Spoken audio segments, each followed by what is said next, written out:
Hello दोस्तों, मैं नीतू आपका स्वागत करती हूँ इस PYQ सेशन में। और आज फिर देखने वाले हैं हम लोग PYQ। और ये हिंदी साहित्य से हैं सारे PYQ। जितने भी मैं करा रही हूँ काफ़ी महत्वपूर्ण है आपके आगामी एग्ज़ाम के लिए, चाहे वो आपका UGC नेट का एग्ज़ाम हो या फिर BPSC TRE 4 या अन्य जितने भी कॉम्पिटिटिव एग्ज़ाम हैं होने वाले आगामी, सभी के लिए महत्वपूर्ण है। ठीक है, तो चलिए सीधे चलते हैं प्रश्न के ऊपर बिना टाइम वेस्ट किए। अगर चैनल पर नया है तो चैनल को सब्सक्राइब कर लें ताकि हर इम्पोर्टेंट वीडियो आप तक पहुंच पाए। इसके लिए आप बेल आइकन प्रेस कर लें और अपने फ्रेंड तक भी शेयर करें जो भी हिंदी क्षेत्र से जुड़े हुए हैं। तो चलते हैं आज के पहले प्रश्न की तरफ। क्या है पहला प्रश्न? आज का जो पहला प्रश्न है वो है आला। आला गाए जाते हैं, कब गाए जाते हैं? तो ये वर्षा ऋतु में गाए जाते हैं। और आला से संबंधित एक रचना है आला खंड, जिसे परमाल रासों के भी नाम से जाना जाता है। आदिकालीन रचना है, जगनीक द्वारा रचित है, तो महत्वपूर्ण है। तो आला जो गाए जाते हैं ये वर्षा ऋतु में गाए जाते हैं, ध्यान रखना है, महत्वपूर्ण है, पूछी जाती है बार बार। अगला देख लेते हैं क्या है। आचार्य रामचंद्र शुक्ल ने हिंदी साहित्य का आविर्भाव माना है, तो प्राकृत की अंतिम अपभ्रंश अवस्था से माना है। ठीक है, नाट्य वृत्तियों की संख्या कितनी है? तो नाट्य वृत्तियां टोटल 4 होती हैं। आप कमेंट कीजिएगा वो कौन कौन सी हैं। अगला प्रश्न है, रस निष्पत्ति के संदर्भ में अनुमितिवाद की स्थापना किसने की है? तो ये शंकु द्वारा की गई है। साधारणीकरण जो है आलम्बनत्व धर्म का होता है, ये कोटेशन किसका है, किसकी मान्यता है साधारणीकरण के विषय में? तो ये जो है रामचंद्र शुक्ल जी का ही मान्यता है। रणमल छंद नामक काव्य के रचनाकार कौन है? तो ये श्रीधर है। श्रीधर पाठक नहीं, सिर्फ श्रीधर नाम ही है इनका, ध्यान रखना है, कन्फ्यूजन में नहीं होना है। आगे है कि गौरख जगायो जोग भक्ति भगायो लोग किसकी है? तो ये तुलसीदास जी की है, देख सकते हैं। अगला पंक्ति है, पंक्ति नहीं है, जयदेव से प्रभावित विद्यापति की कौन सी रचना है? तो ये पदावली है जो कि जयदेव से प्रभावित है। मैथिली विद्यापति की ये रचना है, मैथिली में लिखी गई है, पदावली महत्वपूर्ण रचना है इनकी। अगला है कि उज्ज्वल नीलमणि के रचयिता है, तो ये रूप गोस्वामी जी हैं। अगला प्रश्न है, आचार्य भरत के अनुसार नाट्य मंच के प्रकार हैं, तो ये 3 हैं। मीराबाई की उपासना कैसी थी? तो ये माधुर्य भाव की थी। अगला प्रश्न है, सूरदास, मलुकदास, कबीरदास तथा कुंभनदास में से ज्ञानाश्रयी शाखा के कवि नहीं है, तो ये कुंभनदास जी नहीं होंगे क्योंकि ये अष्टछाप से जुड़े हुए हैं, ये संत कवि नहीं है। अगला देख लेते हैं, मधुमालती नायिका है, तो ये मंझन द्वारा रचित काव्य की नायिका है मधुमालती। अगला प्रश्न है कि भ्रमर गीत प्रसंग की कथा का वर्णन है भागवत के कितने स्कंद में? तो ये 10वें स्कंद में जो है भ्रमर गीत प्रसंग की कथा का जो है वर्णन किया गया है भागवत के 10वें स्कंद में। अगला है कि कर्म जोग पुनि ज्ञान उपासन सबही भ्रम भ्रमायो श्री वल्लभ गुरु तत्व सुनायो लीला भेद बतायो, तो काव्योक्ति है किसकी है? तो ये सूरदास जी की है। अगला है रामाज्ञा प्रश्नावली रचना है, तो ये है तुलसीदास जी का। अगला प्रश्न है, मलिक मोहम्मद जैसी ने आखिरी कलाम में किसकी प्रशंसा की है? प्रश्न है, तो ये बाबर, बादशाह बाबर की प्रशंसा है आखिरी कलाम में। ठीक है, ध्यान रखना है क्योंकि जैसी से प्रश्न पूछे गए हैं तो महत्वपूर्ण है जैसी जी, तो इनकी जितनी भी रचनाएं हैं सभी को आपको ध्यान में रखना है। 5-6 रचनाएं जो महत्वपूर्ण है, जो कि शुक्ल द्वारा भी बताए गए हैं उनके इतिहास में, तो जितने भी रामचंद्र शुक्ल द्वारा बताए गए हैं काफ़ी महत्वपूर्ण है, तो ध्यान रखना है। अगला देख लेते हैं, सूरदास की रचना में अलंकारों और नायिका भेदों के उदाहरण प्रस्तुत करने वाले कूटपद हैं, किसमें है? तो ये साहित्य लहरी में है। रसखान के शिष्य थे, तो ये गोस्वामी विठलनाथ जी थे, जो कि वल्लभाचार्य के पुत्र हैं। रशकान शिष्य थे, ठीक है, उल्टा ये देख लीजिए कि कन्फ्यूजन इसी तरह से होते हैं। तो रशकान शिष्य थे, यानी कि विठलनाथ के शिष्य कौन थे, तो रशकान जी थे, ठीक है। और विठलनाथ किसके पुत्र थे, तो ये वल्लभाचार्य के थे, तो ध्यान रखना है, महत्वपूर्ण है। अगले प्रश्न की तरफ बढ़ते हैं। अगला प्रश्न है कि शब्दार्थों सहितो काव्यम काव्य लक्षण के प्रणेता कौन है, तो ये भामा है। बिहारी लाल आश्रित कवि थे, किसके थे, तो बिहारी लाल जो थे जय सिंह के आश्रित कवि थे। अगला पंक्ति है काव्य से अविधा उत्तम काव्य है। मध्य लक्षणालीन अधम व्यंजना रस विरस उल्टी कहत नवीन उक्ति में अविधा लक्षणादि शब्द शक्तियों का निरूपण किया है। तो किसने किया है, तो ये जो है कवि देव द्वारा दी गई है शब्द शक्ति के विषय में।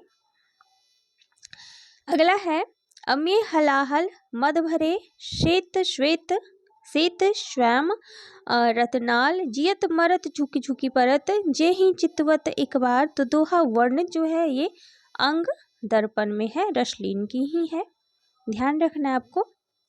चलिए अगला प्रश्न देख लेते हैं, क्या है, घनानंद कौन थे, तो ये वैष्णव संप्रदाय के निम्बार्क संप्रदाय शाखा से ये जुड़े हुए थे।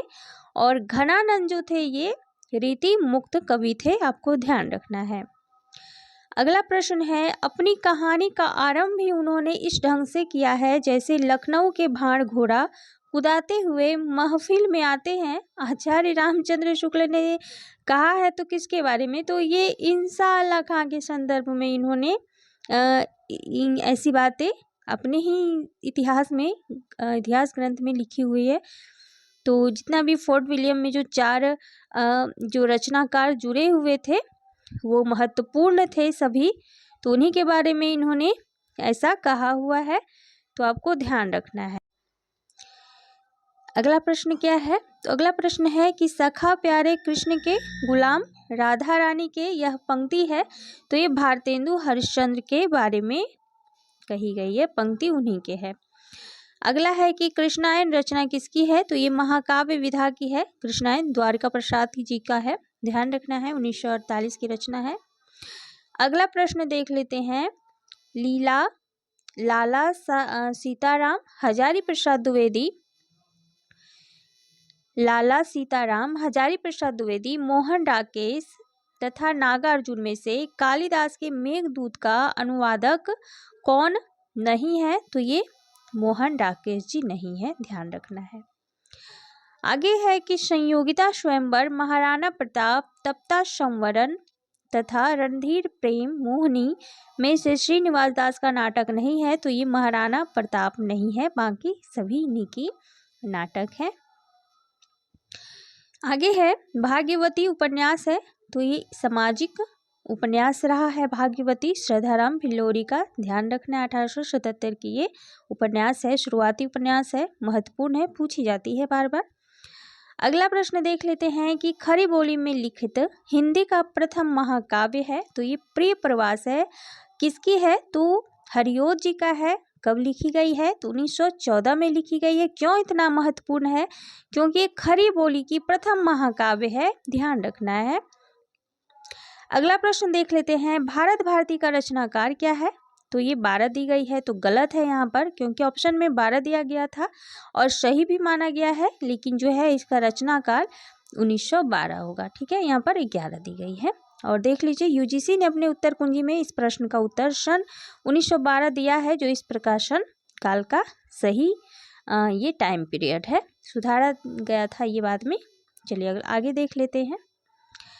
अगला है कि साधारणीकरण और व्यक्ति वैचित्रवाद निबंध किसके हैं, तो ये शुक्ल जी के ही हैं, चिंतामणि भाग 1 में है। इस करुणा कलित हृदय में अब विकल रागिनी बसती, क्यों हाहाकार स्वरों में वेदना असीम गरजती है। तो काव्य पंक्तियों के रचनाकार पूछा गया है यहाँ पर, जो कि जयशंकर प्रसाद जी हैं, तो ये आंसू से ली गई है पंक्ति। आगे देख लेते हैं, रंग दर्शन के लेखक कौन है, तो ये नेमी चंद्र जैन है रंग दर्शन के लेखक। हिंदी जाति की अवधारणा के प्रवर्तक कौन थे? तो ये रामविलास शर्मा जी थे।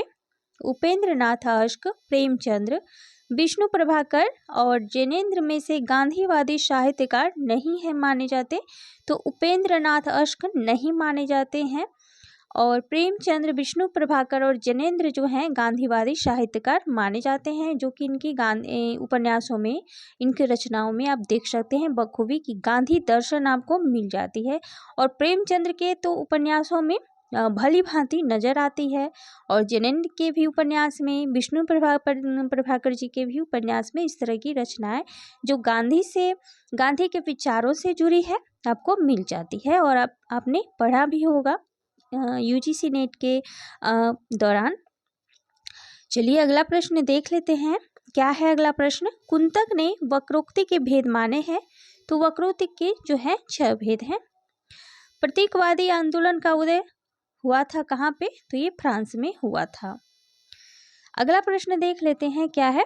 जीवन काल के कर्मानुसार कवियों का सही पूछा गया है अनुकर्म, तो जगन्नाथ दास रत्नाकर जो कि 1866 से 1932 ईस्वी, राम नरेश त्रिपाठी हैं 1889 से 1960 ईस्वी, जयशंकर प्रसाद हैं 1890 से 1937 ईस्वी और सूर्यकांत त्रिपाठी निराला जी हैं 1897 से 1962 ईस्वी। तो महत्वपूर्ण रचनाकार हैं ये, ध्यान रखना आपको। जैनेन्द्र के उपन्यासों के प्रकाशन वर्ष के अनुसार यहाँ पर लगाना है। तो परख जो है 1929 की है, सुनीता 1935 की है, कल्याणी 1939 की है और दशार्क जो है बात की है उपन्यास, तो ये 1985 का है, तो ध्यान रखना है। चलिए अगले प्रश्न की तरफ बढ़ते हैं। अगला प्रश्न क्या है? जीवन काल के कर्म से संस्कृत काव्य शास्त्र के आचार्यों का सही अनुकर्म बताना है। तो भरत मुनि ये दूसरे तीसरी शताब्दी के हैं, हालांकि जो शुक्ल जी ने माना है ये तीसरी शताब्दी माना है, ठीक है, यहाँ पे हालांकि दूसरी है शताब्दी।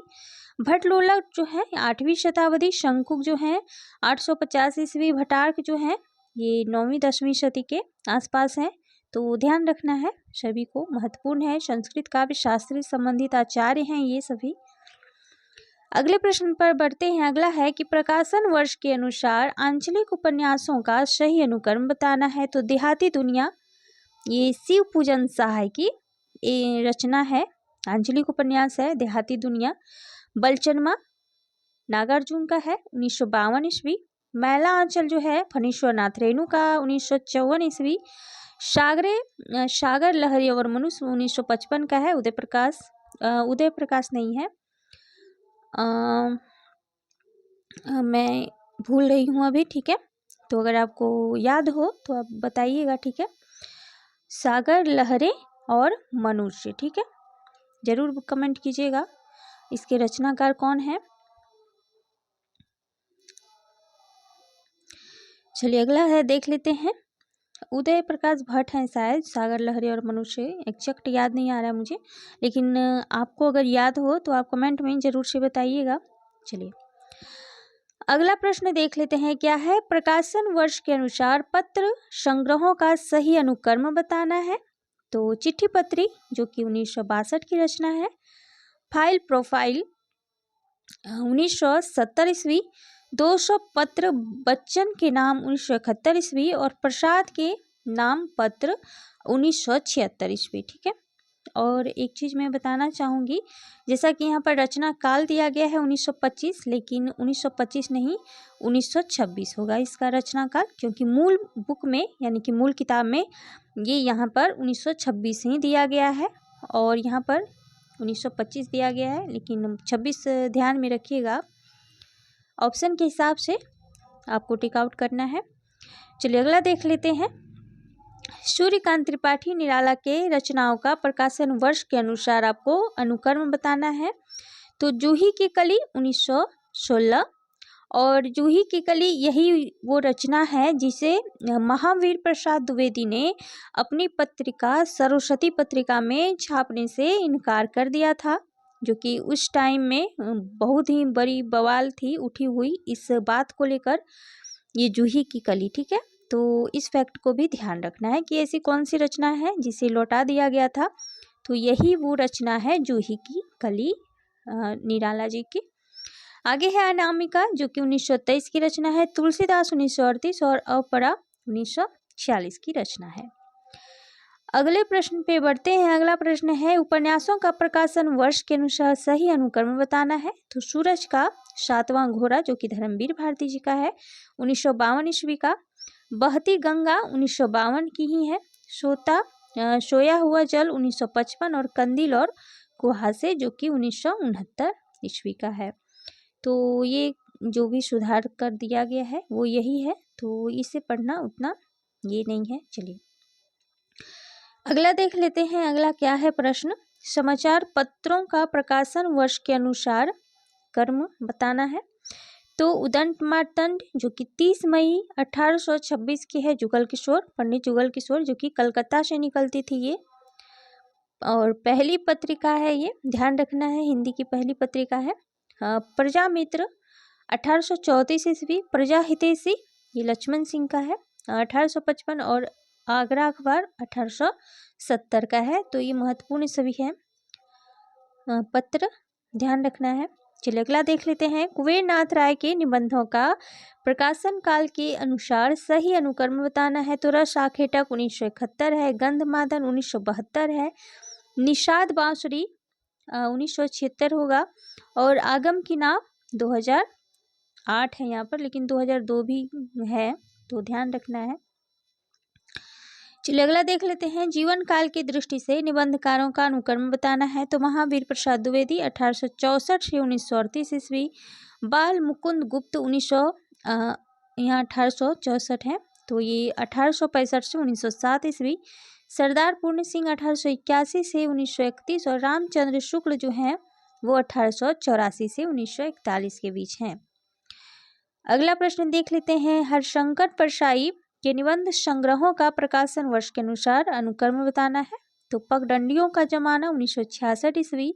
सदाचार का ताबीज 1967 ईस्वी। ठिठुरता हुआ गणतंत्र 1970 ईस्वी और सुनो भाई साधु 1983 ईस्वी है, और ये सभी व्यंग रचनाएं हैं, ध्यान रखना है परसाई जी का। अगला देख लेते हैं। निर्मल वर्मा के निबंध संकलनों का प्रकाशन वर्ष के अनुसार सही अनुक्रम बताना है। तो शब्द और स्मृति 1976 ईस्वी। कला का जोखिम 1981 ईस्वी। शताब्दी के ढलते वर्षों में 1995 ईस्वी। आदि अंत और आरंभ 2001 की रचना है। अगला प्रश्न देख लेते हैं क्या है। सही सुमेलित करना है। तो कवि और कविता से है। तो कवि हैं और कविता है तो सुभद्रा कुमारी चौहान की है वीरों का कैसा हो वसंत।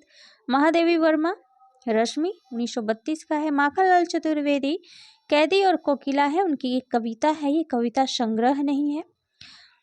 भगवती चरण वर्मा भैंसा गाड़ी, तो ध्यान रखना है। अगला देख लेते हैं। पत्रिका और संपादक है। तो समालोचक जो है चंद्रधर शर्मा गुलेरी की है। इंदु है अंबिका प्रसाद गुप्त। अभ्युदय मदन मोहन मालवीय। प्रताप गणेश शंकर विद्यार्थी जी हैं। आगे देख लेते हैं। उपन्यासकार हैं, उपन्यास हैं मनु भंडारी, महाभोज है उनकी। कृष्णा सोबती का सूरजमुखी अंधेरे में 1972 की रचना है। महाभोज 1979 का है और चितकोबरा 1989 का है। प्रभा खेतान का छिन्न मस्ता है 1993 का। तो इसके डेट को भी मैं बता देती हूँ साथ साथ, क्योंकि आप लोग को कोई प्रॉब्लम ना हो आगे, यहाँ पर नहीं दी जाती है तो मैं आपको बता देती हूँ। चलिए अगला प्रश्न देख लेते हैं। सही सुमेलित करना है। आलोचना ग्रंथ है और आलोचक है। तो साहित्यालोचन जो है श्याम सुंदर दास जी का है। साहित्य समालोचना देख सकते हैं कि ये दोनों रचनाएं किस तरह सिमिलर है कि साहित्य लोचन और साहित्य समालोचन तो सिमिलर लग रहा है ना दोनों। तो इस तरह की ही रचनाओं को आपको अच्छे से ध्यान में रख कर जाना है एग्जाम हॉल में, क्योंकि वहाँ पर आपको कन्फ्यूजन ना हो। तो साहित्यालोचन जो है श्याम सुंदर दास का है और साहित्य समालोचना जो है राम कुमार वर्मा जी का है। निराला की साहित्य साधना रामविलास शर्मा और आलोचना दर्श जो है ये रसाल का है। अगला प्रश्न देख लेते हैं। पात्र और उपन्यास हैं। तो जालपा जो है गबन से है और गबन जो है 1931 की प्रेमचंद्र का उपन्यास है। वर्षा जो है मुझे चांद चाहिए, ये सुरेंद्र वर्मा जी का उपन्यास है। मृणालिनी त्यागपत्र जो कि जैनेन्द्र का है, त्यागपत्र 1937 का है उपन्यास। सिल्मा जो है अपने अपने अजनबी, ये किसका है, तो अज्ञे का है, 1961 की रचना उपन्यास है ये। चलिए अगला देख लेते हैं। कहानीकार और कहानी से संबंधित है तो जैनेन्द्र कुमार का जो कहानी है ग्रामोफोन का रिकॉर्ड, अज्ञे का रोज है। और ये जो है विफ्थगा उनका जो एक कहानी संग्रह है उसी के संस्करण में ये निकला था, यानी उसी में है ऐड ये। और विस्म साहनी का चीप की दावत और मोहन राकेश का मिशपाल है। तो ये सभी कहानीकार भी इम्पोर्टेंट है और साथ में उनकी कहानियां भी। चलिए अगला प्रश्न देख लेते हैं क्या है। चरित्र हैं और काव्य हैं तो मानव जो है कामायनी के पात्र हैं, चरित्र रहे हैं पुररवा उर्वशी से जुड़ी, युत्सु अंधा युग और राधा प्रिय प्रवास। और कामायनी प्रसाद की है, उर्वशी दिनकर की, और अंधा युग धर्मवीर भारती का, और प्रिय प्रवास जो है हरियुग जी का है। ठीक है, उर्वशी, कामायनी, अंधा युग और प्रिय प्रवास काफी महत्वपूर्ण है सभी चारों रचनाएं, तो ध्यान रखना है।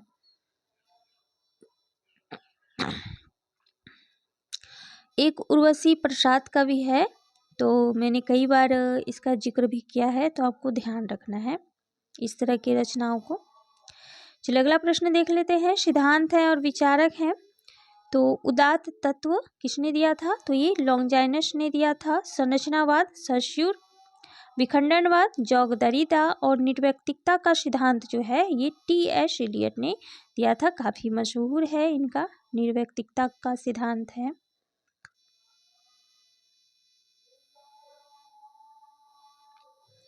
चलिए अगला देख लेते हैं।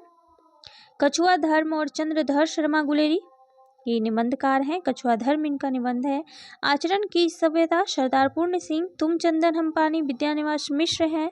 और भारतीय संस्कृति की देन ये है हजारी प्रसाद द्विवेदी जी का।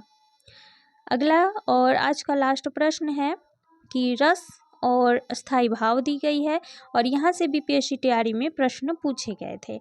तो रौद्र जो रस है इसका स्थायी भाव है क्रोध, विभत्स का जो स्थायी भाव है जुगुप्सा, और अद्भुत का है विस्मय, और शांत का निर्वेद है। और ये बीपीएससी तैयारी 2 में भी इस तरह के जो प्रश्न हैं वो पूछे गए हैं, तो काफ़ी महत्वपूर्ण होते हैं इस तरह के प्रश्न, तो आपको ध्यान में रखना है इस तरह के सभी प्रश्न को, रस और उनके स्थायी भाव को ध्यान में रखना है। तो चलिए दोस्तों आज के लिए बस इतना ही, फिर मिलती हूँ एक नए सेशन के साथ, तब तक बने रहे मेरे साथ। और ये जैसे ही ख़त्म होता है एग्जाम तक आपका पूरा मैं कवर करवा दूंगी, जितने भी लेटेस्ट पेपर हुए हैं यूजीसी नेट के और बीपीएससी तैयारी 1, 2, 3 जितने भी हैं हुए हैं अभी तक, मैं सभी को कंप्लीट कराने वाली हूँ। तो बिल्कुल आप इस चैनल के साथ जुड़ सकते हैं, और चैनल पर नए हैं तो चैनल को सबसे पहले आप सब्सक्राइब कर लें, बेल आइकन प्रेस कर लें, और फ्रेंड तक भी अपने शेयर करें अगर वो हिंदी क्षेत्र से जुड़े हैं तो उनको भी हेल्प मिलेगी इस चैनल के द्वारा। चलिए थैंक यू दोस्तों, फिर मिलती हूँ।